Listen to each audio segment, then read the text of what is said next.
طربخانه بورک با درود و سپاس مزه پسندان را پذیرایی میکند. این همه مدت با پیشنهاد لذیذترین انواع غذا خدمت رسانی عالی درجه ما باوری شما را به دست آوردیم. از این به بعد باز هم لذیذتر و بالاتر و زیباتر. بورک، فضای کاملا دوستانه. تلفن برای فرمایش 99 999 2008. شروع میکنیم.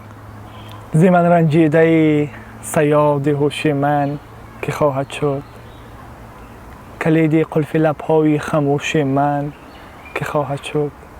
خرج و مرج ازدواج را چگونه به دست آوردید؟ از کی قرض گرفتید؟ از شوهر خاله‌ام. ازدواج نکن بیا. چرا؟ این به سر همه بچه ها آمده است. من راستی از اکی توکل. به فایز داد قرض را توکل. بله. بهترین انسان بوده است. یک بارا پنج، همین یک پنجاه رو در دام اینجا کردم همیشه همش آیسته آیسته. میگویند اما ما دیدیم که میشود. حتی پنجه های دست یک طرف، پنجه های پا را نیز یک جایی میتوانند در دهان پر کنند. دهان ها اینقدر غار شده است امروز. یک مقالی مردمی است که میگه که تانیسی بردی، نه تانیسی مردی.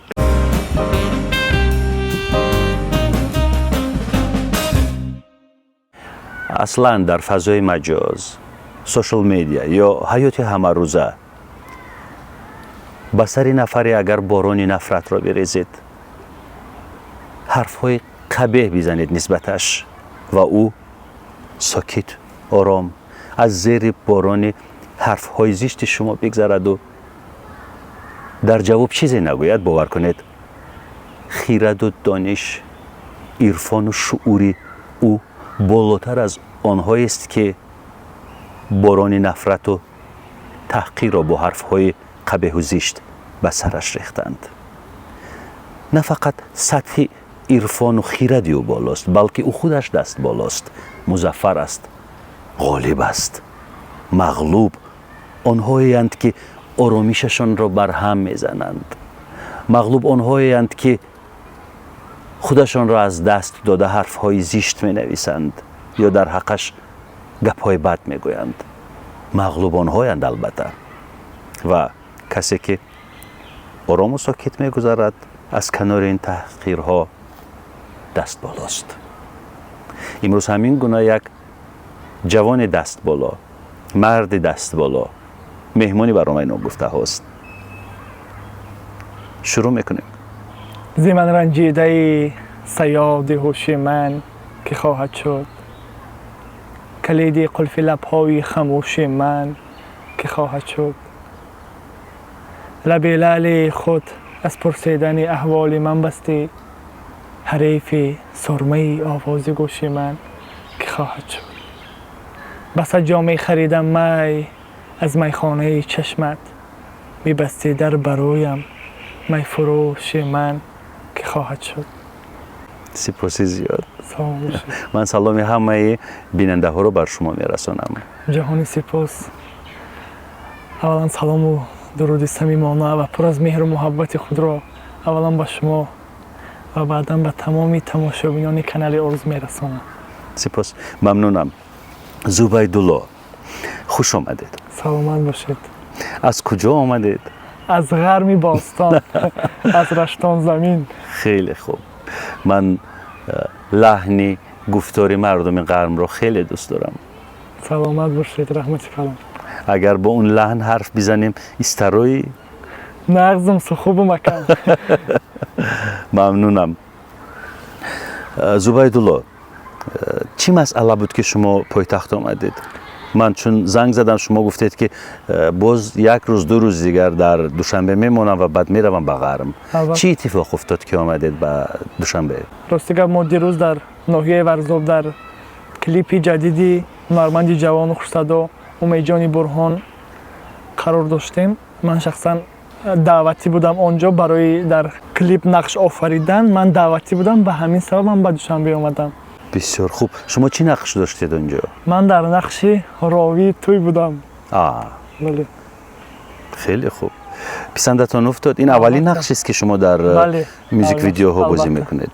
اکنون سوالی که شاید همه میخواهند پیشکش بکنند.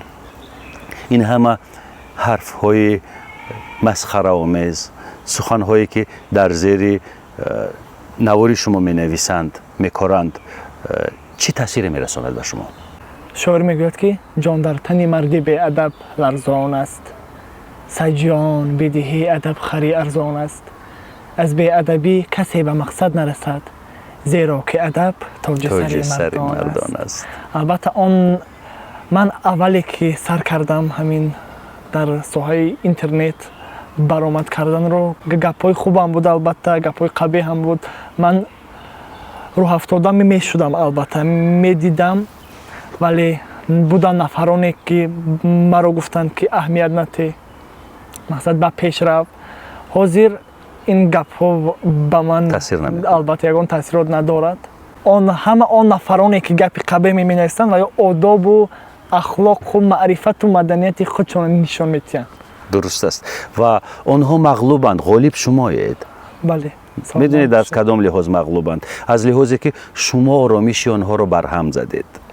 شما کاری کردید که آنها وقت جدا میکنند، نشسته در غیبت شما لب میکشایند، حرفهای قبیح مینویسند و یعنی هم وقت خود رو از دست میدهند، هم اعصاب خود رو از دست میدهند، هم خود رو خراب میکنند. یعنی مغلوب آنهایند، شما غالبید و این رو باید همیشه بپذیرید.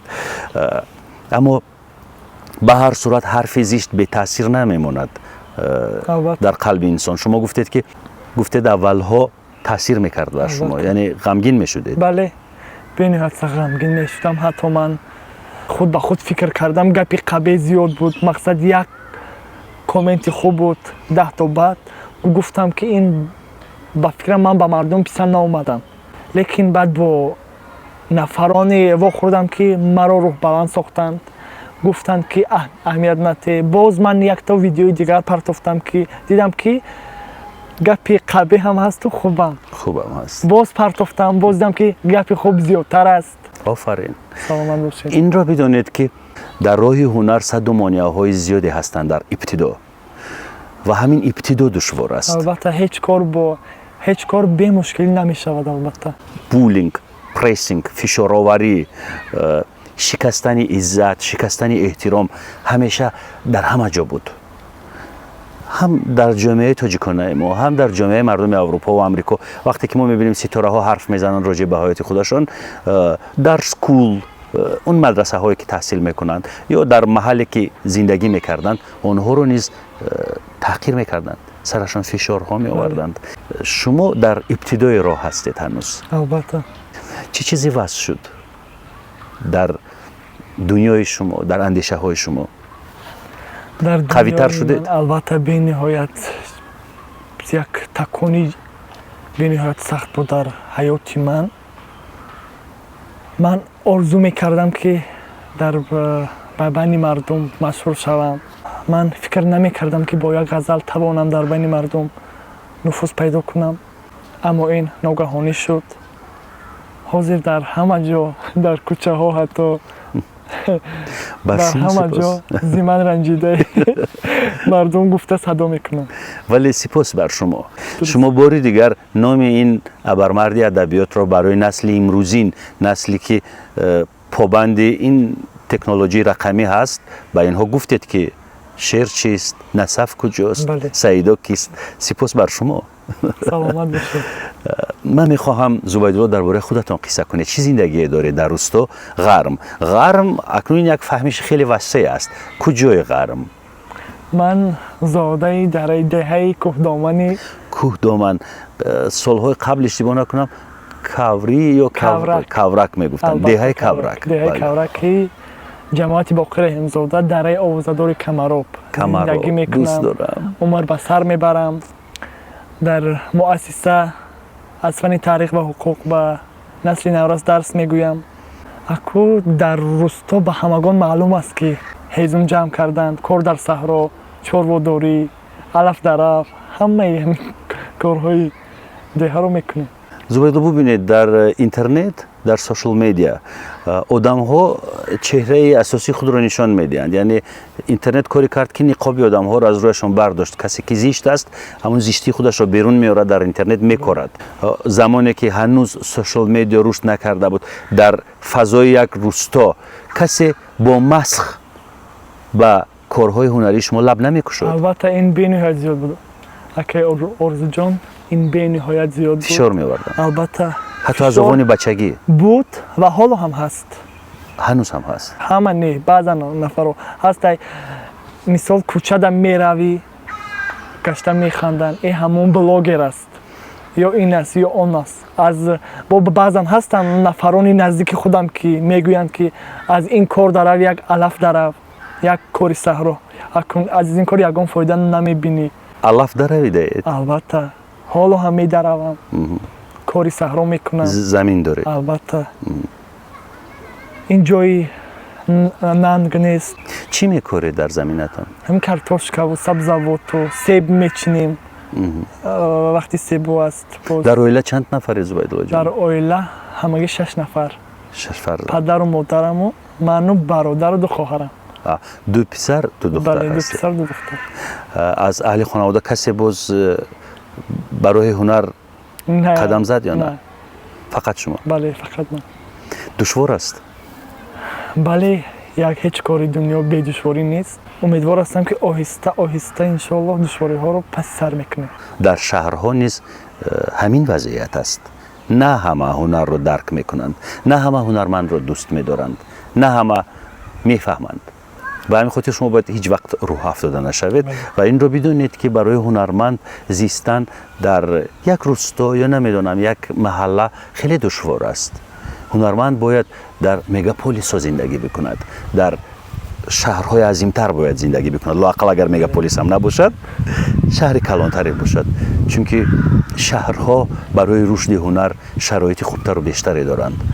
خیلی میخواستم که شما شهر بیایید و مردمی روستای شما باید فخر کنند که زبیدالله محض از همان روستا است، چون که من با شما فخر میکنم. جهانی سپاس. بله، کسی که هنر رو میپرستد و قدر میکند باید فخر بکند با هنر زبیدالله. این رو من به همگان میگویم با صدای بلند. و میخواستم بدونم که عزیزان شما برای تشویق هنر شما کوشش میکنند یا برعکس؟ البته برعکس است. چطور؟ میگویند یعنی که مقابلند؟ البته مقابلند و من انشاءالله کوشش میکنم که با آنها اثبات کنم که من میتوانم. شما الکی این رو اثبات کردید، دیگر جای اثبات نیست. فقط برای شما یک پیراهی لازم است که از روستا بیایید به مرکز و اینجا کار هنری خود را ادامه بدید. من زیاد میخواهم. میخواید بیایید؟ البته یک آموزگار است در مؤسسه که من کار میکنم اونجا، تقریبا 70 ساله است به فکرم. پیوسته تاکید میکند مرا که زبیدالله از اینجا رو، از روستا رو به پایتخت رو، یک چیز میشوی. تو استعداد داری، تو میتوانی یک چیز میشوی. در اینجا در بین دو کو یگان چیز نمیشوی. قطعا میگه هر روز میشینی یک پیاله چای میشی تمام. این واقعیت است. البته. اون آموزگار شما خیلی انسانی دوراندیش است. اسمش چیست؟ اسمش طاهرف محمدیار. طاهرف محمدیار. البته. محمدیار گرامی، شما اینقدر دوراندیش و خیرتمند هستید. من هم طرفدار گفته های شما ام. شما اصلا حقیقت را گفتید. من میدونم که روستا زیباست. حالا روستایی ها باز قهر نکنند، من خودم روستایی هستم. روستا زیباست اصلا، ولی در روستا انسان فقط چیکار میتواند بکند؟ باغداری، زمینداری، چارواداری و غیره، همین کارها. یک انسان ایجادی نمیتواند در روستا تمام ذخیره ایجادی خود را بیرون بیارد. برای این شهر لازم است. بله، من هم چرا نآمدید شهر؟ زیاد میخوام باش دوشنبه بیایم اما متاسفانه جای زیست ندارم. یگان خویش پیوندان اینجا نیستند؟ البته هستند و اکو مثال خانه خویش یک روز میستی، 2 روز میستی، بله. 3 روز میستی. بله.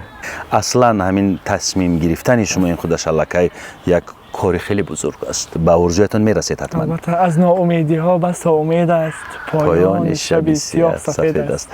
گفتید که عزیزانتان مقابل بودند، چی میگفتند؟ همه گپ ها رو نکن، بس کن، ای بای، این به تو نمیزیبد، این به نفوذ ما نمیزیبد، ما در دیه هستیم، کاری زمینداری کن، کاری قصدقه کن، توی چی اون خیلی کلو چی نخون. خیلی من سال 2018 به کالج طبی ناحیه رشت داخل شدم. متاسفانه از سبب نبودن مبلغ پرتافتم و مهاجرت مهنتی رفتم به کدام شهر؟ به شهر مسکو. در آنجا 7 ماه کار کردم. پتن زیاد بود، زورم نرسید. البته باز برگشته آمدم، در دهات کار کردم، در خانه با کارهای خانه تقریبا مشغول شدم. بعد ماه سپتامبر سال 2021 بود با فکرم بله ماه سپتامبر با شعبه غایبانه دو دانشکده آموزگاری تاجیکستان در ناحیه رشت فاکولته تاریخ و حقوق جهت‌های خود را سپاریدم. این حال کورس دوم ختم کرده با کورس سه راه یافتم. از کجا عاید میگیرید؟ درآمد شما از کجا؟ از مکتب معاش میگیرید؟ بله. چقدر است معاش شما؟ 1300 تومان. 1300 تومان. بله. به تحصیل و تدریس و به روز و روزگار میرسد؟ اکنون نمیرسد و ما خیلی اکنام کرده گفتیم صرفه‌کاری کرده همین استفاده میبریم. از باغ و زمین یگان عاید دارید؟ در ده اصلا مردم گکتر زمین دارن، اما ما همون زمین نزد حلوگی خودمون است، همون قدر داره میکنیم که خودمون خوریم. شما گفتید در کالج طبی تحصیل میکردید، از فقر اجتماعی بله. ترک کردید خواندن را. هیچ کس کمک نکرد از عزیزانتان؟ اصلا پدر شما چیکار است؟ پدر من در مهاجرت مهنتی است. آن وقتها کارهایش آن قدر خوب نبود، همون مقصد خوراکمون نبود، همون سر و لباس نه به زور بس میره بستون مقصد مبلغش. مادر چی؟ خانه‌شین است البته مادرم. مادری من بی نهایت. وقتی که مادر گفتم چهرهتون شکفت. البته مادری من. پدر گفتم چهرهتون گرفت. این شاید از فراق پدر باشد که در کنارتون نیست. از فراق پدر. من در وصف پدر در خود یک تا شعر خواندم، اگر اجازت باشد بخونید.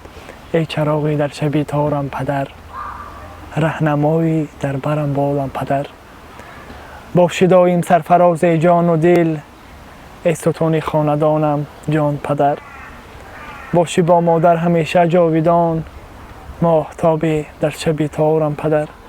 من در این مصرع ها میخوام بیان سازم که من البته پدرم بینهایت دوست میدارم، از بس که آنها از در بسیارتر بیرون هستند، در مهاجرت مهنتی هستند، مهر زیادتر با مادر دارم. البته پدرم خفه نشود باز، البته پدرم رو هم دوست میدارم.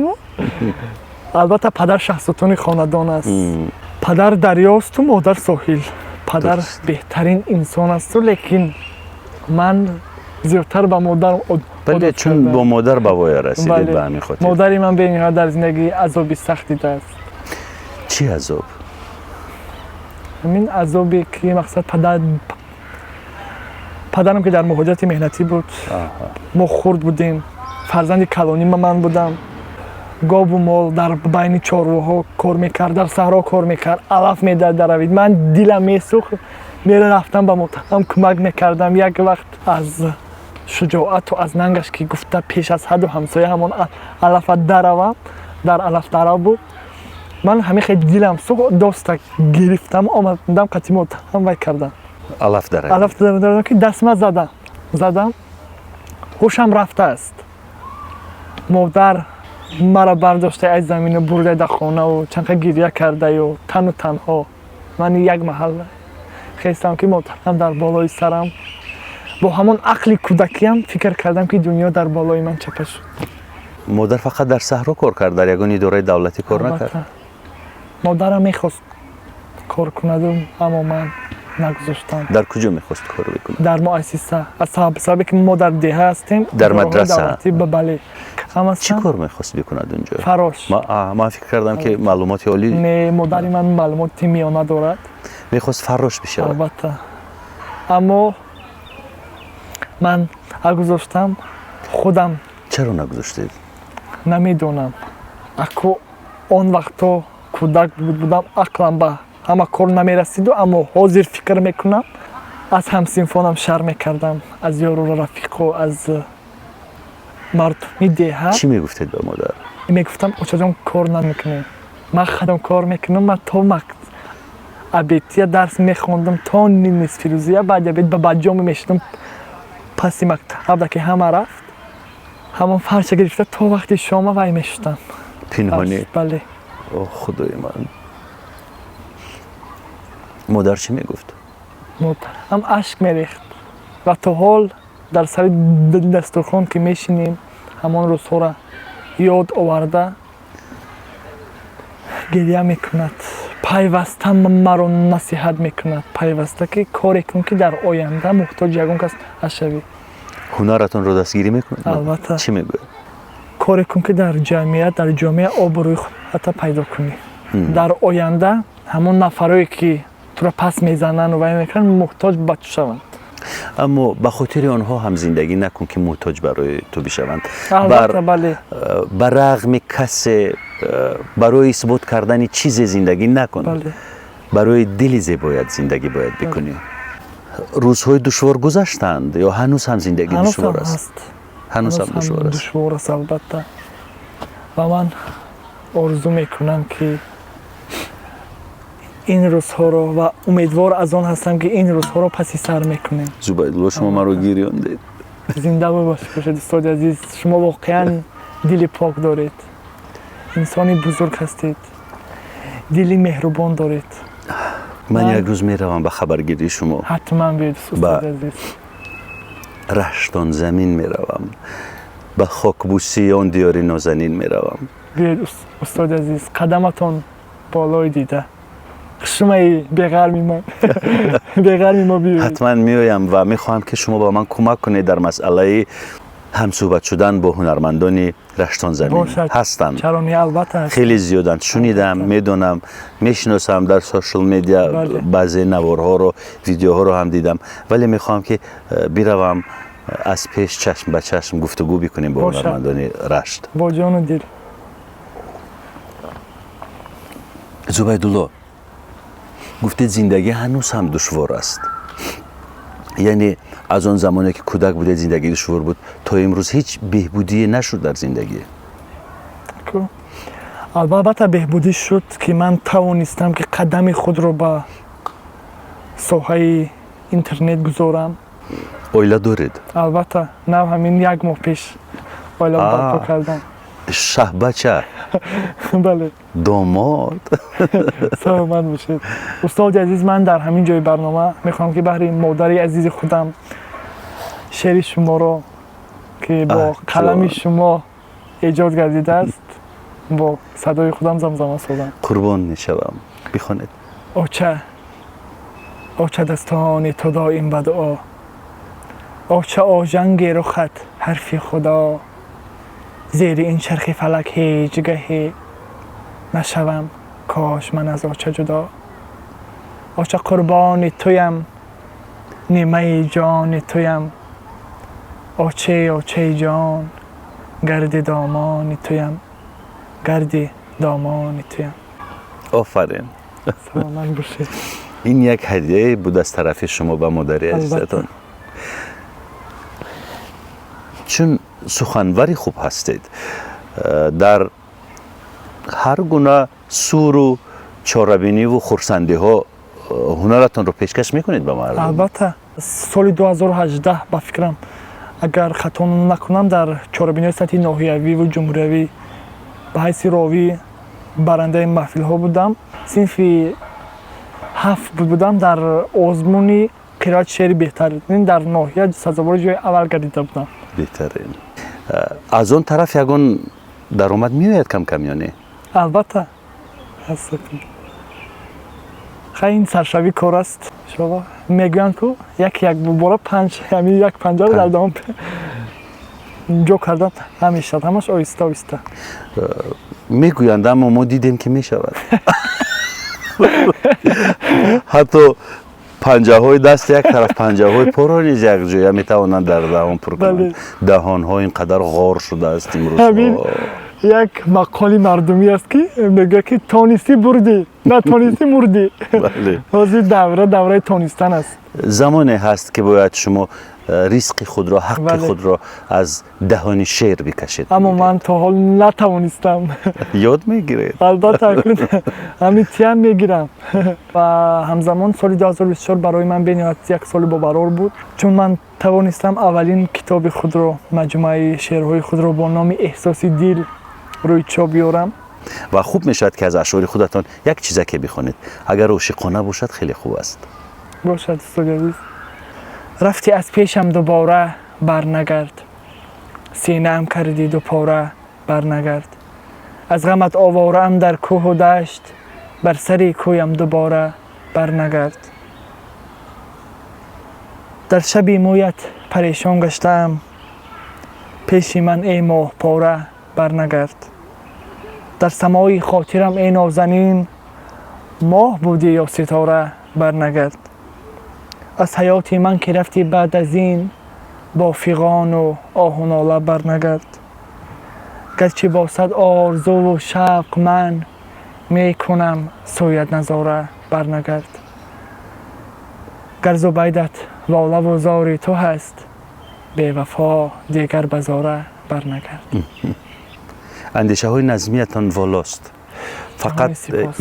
علم نظم را، قواعد نظم را، قانون نظم را از بر بکنید، اون طرفش دیگر کار خداداد، کار هنری شما است. تمام. بله. سلام موفق باشید. میگردید. ازدواج کردید. چگونه ازدواج کردید؟ خرج و مرج ازدواج را چگونه به دست آوردید؟ که آرزو جان باور کنید بیاد سوابی وای بیتی. چطور شد؟ کمی از معاشان خودم جمع کردم، ذخیره کردم.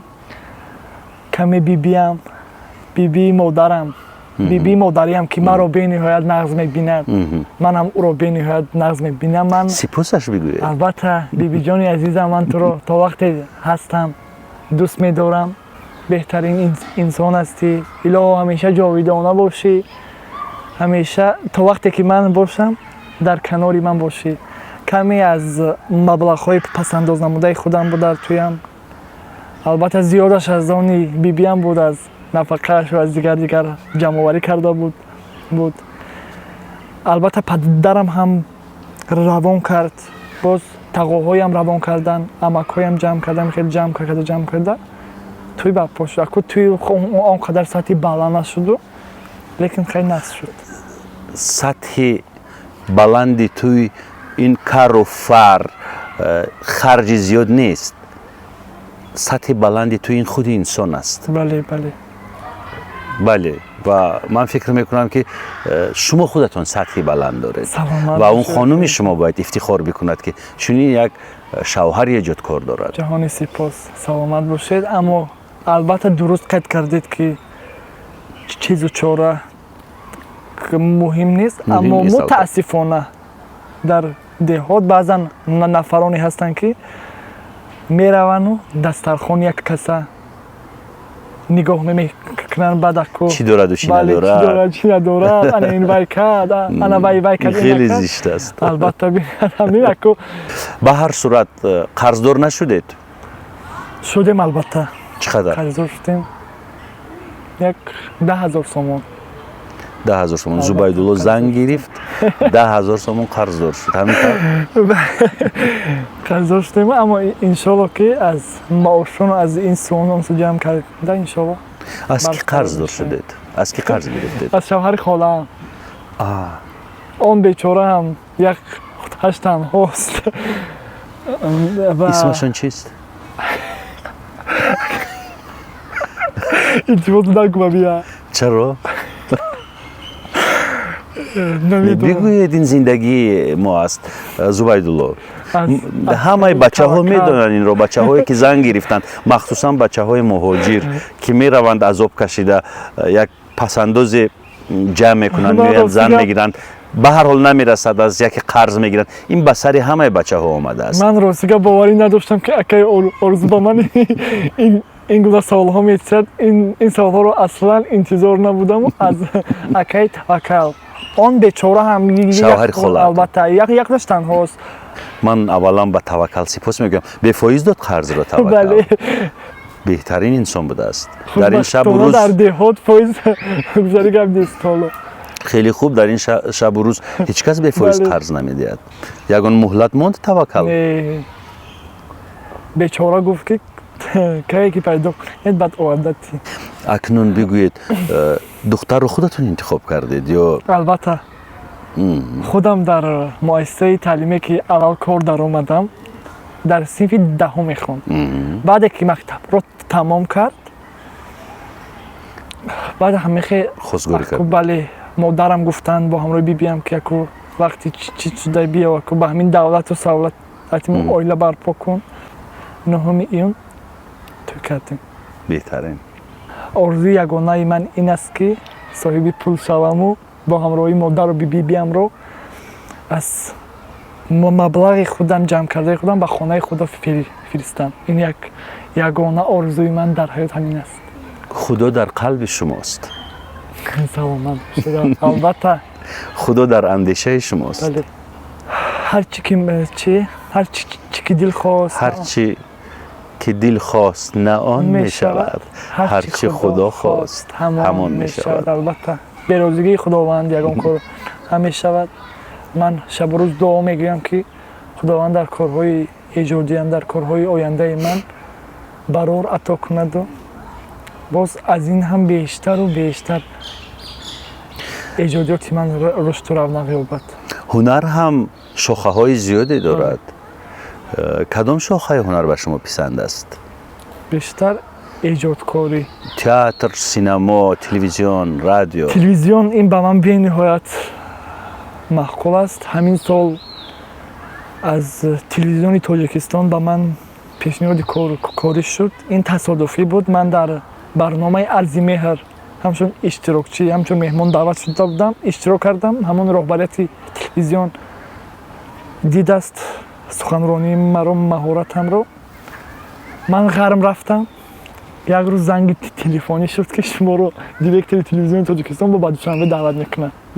من خستم آمدم با دوشنبه با اون کس واخوری کردم.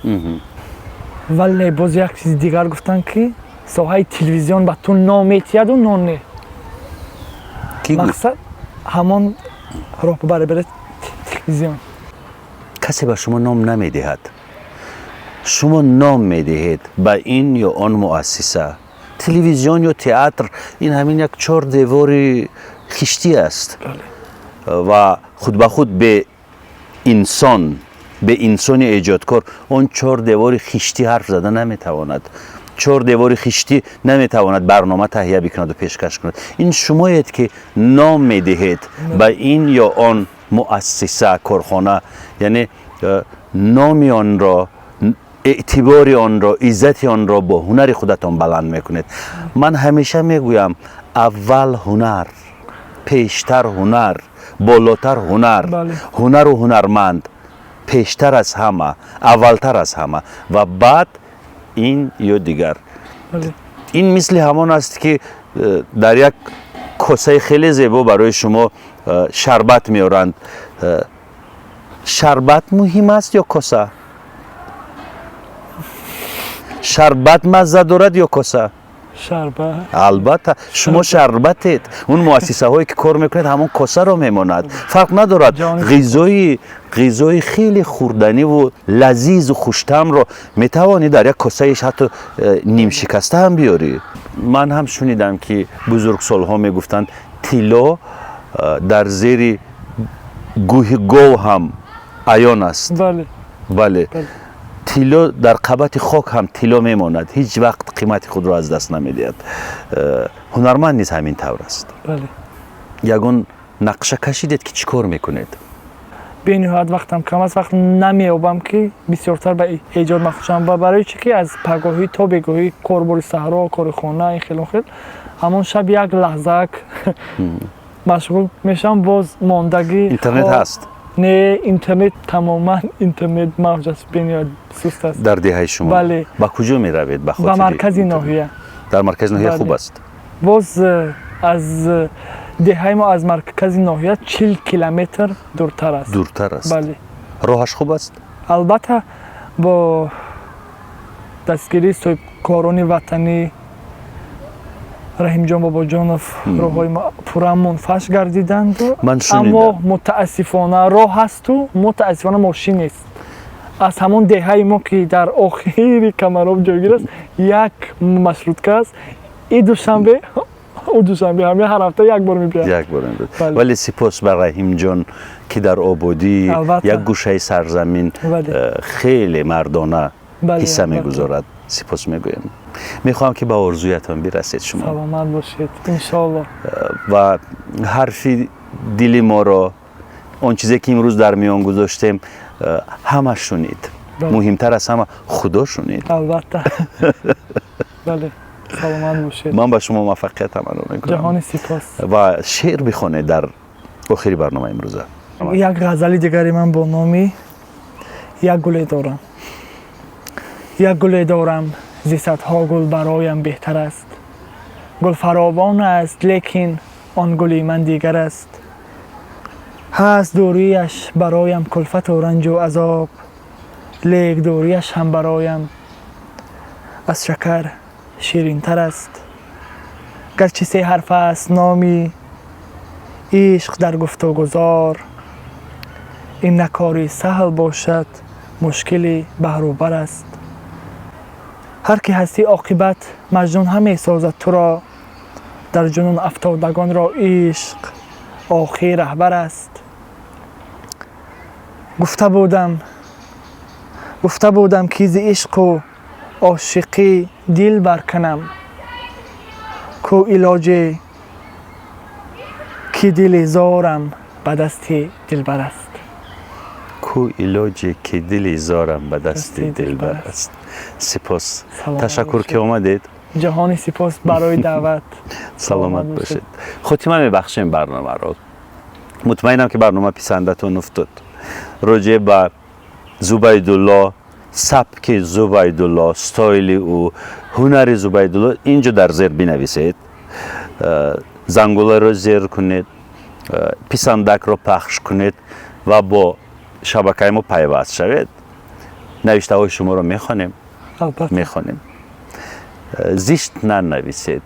حرف زیبا از درون شما باید بیرون بیاید. خداحافظ. سلامت باشید. سلامت باشید.